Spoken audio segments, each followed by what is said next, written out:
What is up guys, my name is Mimidlina. It's been a long time na nakapag-vlog na naman tayo ulit. So on this video, siguro nakita nyo na yung title. Mag-unbox tayo ng vertical power booster ng Fujifilm X-T2.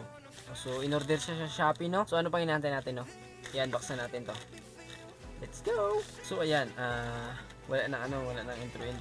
So gunting lang yung gagamitin ko. Ikatat na natin.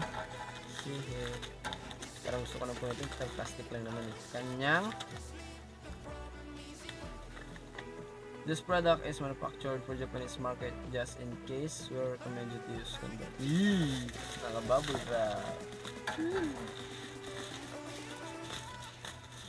Ating unbox na. Napaka-simple unbox naman din. Hindi naman doon naka-box. Yes. Exciting! Yan na. Kanyang power booster. So, legit yan.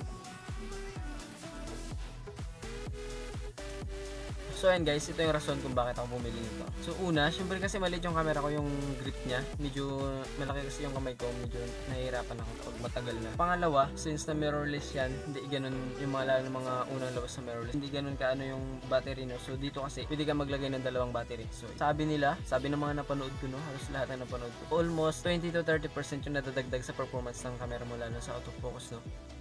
Sobrang hindi pa siya na-try kasi first time. So by next day isusubok natin to, no, i-vlog ko din. So ayan, kapag bago ka pa sa channel ko, wag mo kakalimutan mag-subscribe, no, i-like na rin yung video na to para updated ka sa susunod na video. Ba kasi and the next day gagawa ko ng video gamit yung battery grip na to. So hindi ko pa rin kasi siya na-try. So hanggang sa muli, hanggang dito na naman ang ating vlog. So my name is Mimidlina and I'm signing off.